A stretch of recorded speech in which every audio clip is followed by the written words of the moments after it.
Buenos días a todos los marineros. Hoy nos vamos a interesar en un hombre que todos conocen, uno de los personajes más famosos, y la fecha de su descubrimiento señala el fin de la Edad Media.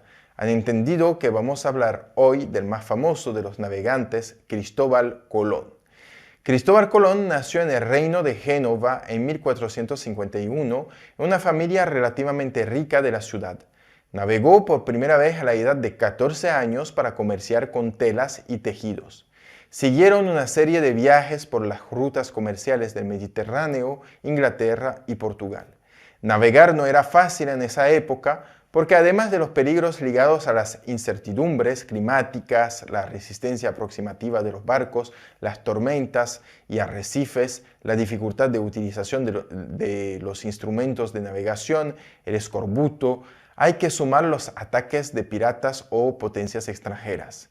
Y de hecho, en 1476, el convoy de barcos en el que se encuentra Cristóbal Colón es atacado por piratas. Su barco encalla en la costa de Portugal y se une a su hermano Bartolomé, que trabajaba en Lisboa como cartógrafo. Aprovechó su estancia en Portugal para leer las obras de Ptolomeo y Aristóteles, quienes concluyeron que la Tierra era redonda y calculó que un pequeño mar separaba Europa de Asia por el oeste. Entonces, bueno, hay que decirlo, sus cálculos estaban completamente equivocados y Asia está a miles de millas de donde suponía que estaba. Pero influenciado por los relatos épicos de los exploradores medievales como los de Marco Polo o Jean de Mandeville, que describen un oriente tan misterioso e extraño como rico, Cristóbal Colón nutre el proyecto de alcanzar el oriente por el occidente. Portugal era en aquel entonces el país a la vanguardia de las nuevas tecnologías y la exploración de los mares. Los portugueses, desde el reinado de Enrique el Navegante, habían lanzado grandes expediciones que colonizaron pequeñas porciones de África con la esperanza de sortear el continente africano y abrir una nueva ruta comercial entre Oriente y Occidente. Por esta razón, el reino de Portugal no parece querer financiar una expedición arriesgada hacia el oeste, mientras que multiplican los éxitos ligados al proyecto de abrir una nueva ruta marítima hacia el sur. Los portugueses toman Madeira, las Azores en 1427, alcanzan el Cabo Verde en 1444 y llegan al Cabo de Buena Esperanza en 1487. Cristóbal Colón, que sintió que no obtendría el apoyo del rey Juan II de Portugal, decidió marcharse a España en 1485. Se alojó en el monasterio de la Rábida y recibió una modesta pensión de la reina Isabela, que quería extender la lucha contra los territorios musulmanes al oriente, donde rumores y leyendas aseguraban que existían reinos cristianos que podrían tomarlos por la espalda. El 17 de abril de 1492, Cristóbal Colón firmó las capitulaciones de Santa Fe.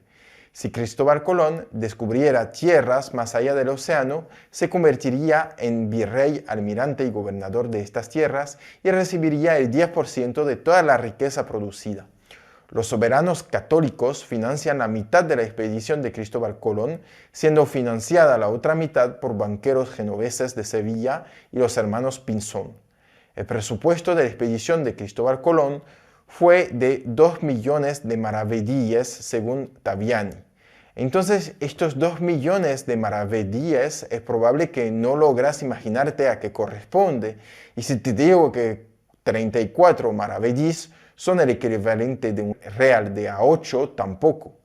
Entonces, ¿cuánto sería hoy en día estos 2 millones? Bueno, no es fácil calcular en paridad de poder adquisitivo durante tanto tiempo y las cifras que voy a dar no son definitivas.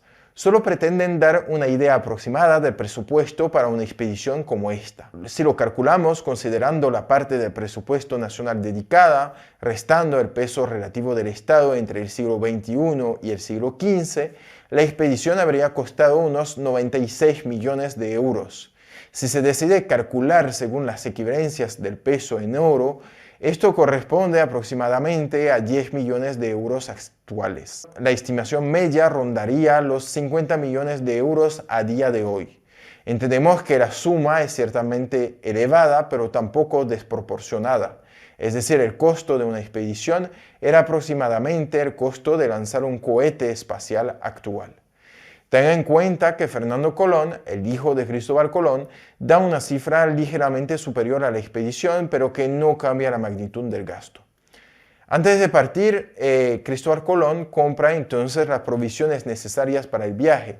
Y esta es una oportunidad para recordar que las condiciones de vida a bordo de los barcos de la época no eran muy agradables y hacía falta una buena dosis de coraje o locura para embarcarse.